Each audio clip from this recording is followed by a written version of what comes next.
President of the Republic of South Africa, the people of South Africa, Mr. President, we warned you 8 years ago that the Oppenheimers and the Ruperts will neutralize you, and your legacy will be that you auctioned our country and its strategic asset to the highest bidder.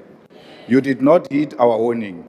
You have auctioned our sovereignty to asset management companies such as BlackRock, which is why you have praised for the growth of the JSE. You auctioned our country by selling our ports, our railway, our energy generation capacity to the private sector. And now you want to do same with water. You do not take responsibility for creating jobs. You do not take responsibility for fighting crime. You do not take responsibility for infrastructure development. And you do not take responsibility for growing our economy. There is no sign of any infrastructure of a bullet train, that there are no design plans of a smart city, and there is not even a curriculum for an institution of higher learning in Ikuruleni as you have promised. You asked us to send you to Mamina, and we made a mistake, we send you. And as your term of office come to an end, you have nothing to show for it. Under your term, crime is out of control, and your deployment of the army is the last resort. You are admitting that you have failed to fight crime. The people of Gauteng have been terrorized for too long by the so-called Zamazamas, and on the deployment of the army, we have no choice but to support you because you have destroyed law enforcement capacity. Our concern is that how do you deploy a military which have been crippled by austerity measures to fight crime? Because we know that our military is understrained and under-resourced and has been humiliated in war zones abroad. And how do you intend to ensure they can fight crime domestically? Additionally, we have warned you before that the army is combat trained and is not trained to enforce laws on civilians. The scale of crime in our country cannot be dealt with by the army alone, because crime is a national crisis and a social crisis. If you do not resolve the challenges of unemployment, the challenge of alcohol and substance abuse, and the high dropout rates of the youth from schools, then crime will be a permanent feature in our society. Crime in South Africa is organized through drug syndicate, protection fee rings, sex trafficking rings, and gangs. It has infiltrated all forms of government, and putting guns in the streets alone will not resolve this crisis. Mr. President, the rot in our criminal justice system begins with your political party, which has factionalized law enforcement and intelligence on the basis of who emerges in your conferences. The biggest syndicate is the political party you are leading, Mr. President. Mr. President, subjectively, this government has done nothing to grow this economy or to strengthen our currency.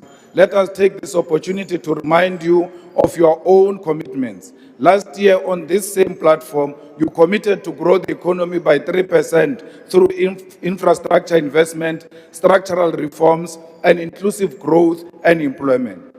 You no longer speak of this figure, and National Treasury itself predicts economic growth at 1.5% and will most likely reverse this projection down as the year progresses, because that is their tradition.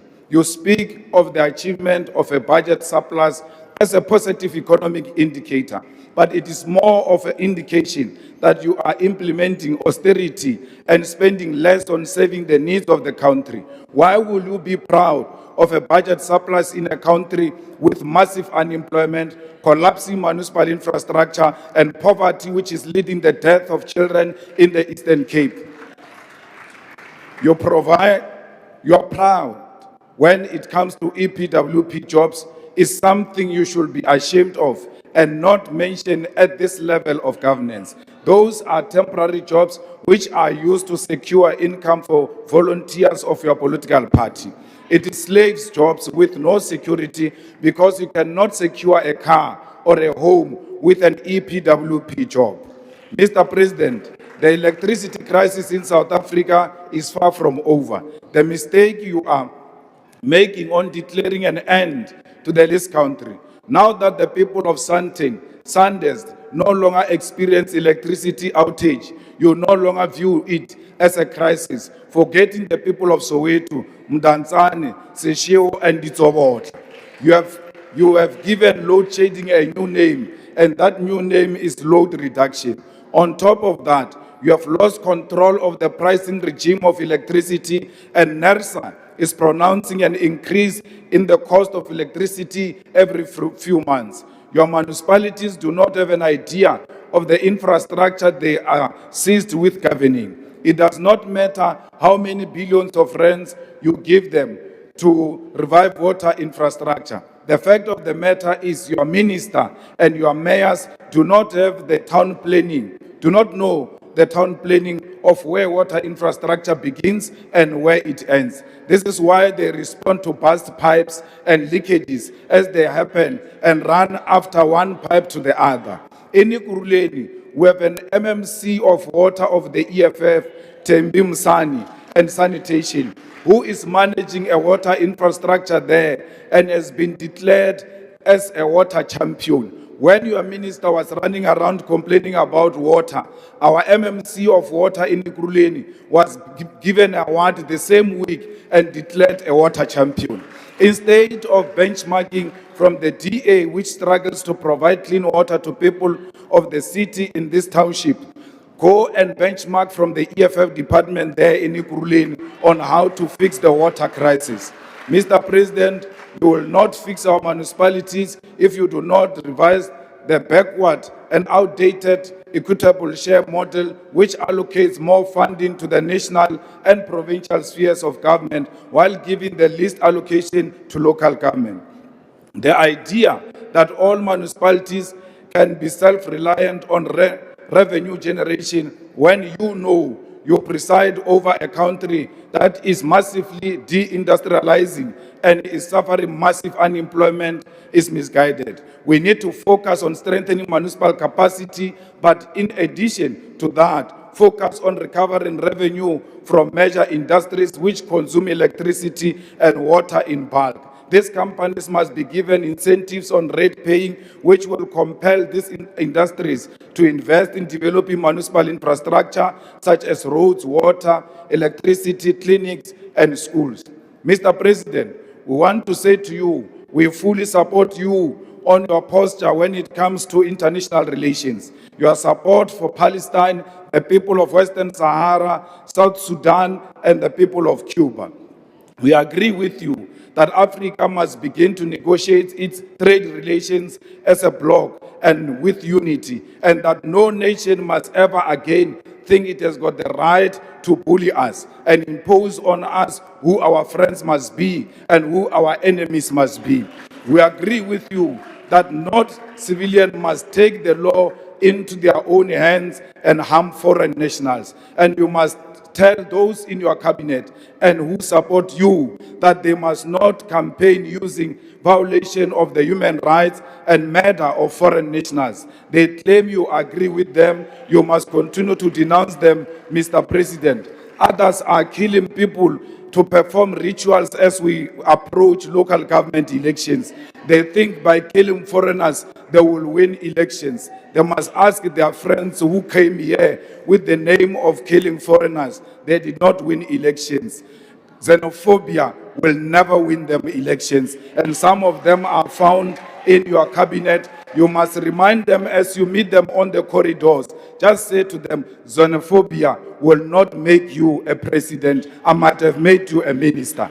We call on you to exhibit your courage by closing the Israeli embassy, which is a resolution of this National Assembly. You have declared their representative as a persona non grata, and the skies did not fall. Close their embassy and cut relations with this genocidal nation. The USA has sent a rampant racist as its diplomat in this country, and we must exercise our right to refuse cooperation with the individual whose sole intention is to dictate to us what our foreign policy must be. Mr. President, your Pala Pala scandal has rendered you ineffective in dealing with corruption and incompetence in your party and in your cabinet. When Dr. Julius Malema was found to be involved in digital vibe scandal, you did not have the courage to remove him. He resigned. Today, Julius Malema is the chairperson of the Portfolio Committee on Cooperative Governance and Traditional Affairs. When Honorable David Machobo was identified as being a key part of the corruption in the State Security Agency by the Zondo Commission, you did not remove him. Instead, he's the Deputy Minister of Water and Sanitation. When Senzo Mchunu was exposed last year for having formed part of the infiltration of the South African Police Service and disbanding of the Political Killings Task Team, PKTT, on New Year's Eve, you did not remove him. You have retained Senzo Mchunu at the taxpayer's expense and called him your political burden to bear. Today, the people of this country do not have water. Instead of consequence management against Honorable Penima Judina, who does not have a clue what she's doing, you create another task team for water, which is chaired by you, because you do not have the courage to remove her. If you have the courage to remove her now, so that you demonstrate that you've got the courage. You've got the premier. Your premier tells us he is inconvenienced and his solution is an elite, is to take a shower at hotels, while your citizens do not have that luxury of going to take a shower at the hotel. You did not reprimand him and demanded that he apologize unreservedly to the people of South Africa. When you assumed office, you claimed it will be a transparent presidency, then proceeded to seal CR17 documents of your own funding for your own presidential campaign. And then also your political party majority in parliament to block the investigation on Pala Pala. Where is the transparency you are talking about? You said you are going to be an honest man who's going to be an open book, that your door will remain open. And today, your door will remain closed. You even put butler doors to make sure no one accesses you and the documents that are attributed to corruption. Let me reassure you, Mr. President, as long as the EFF is still alive and in this parliament, Pala Pala will never die. Thank you very much.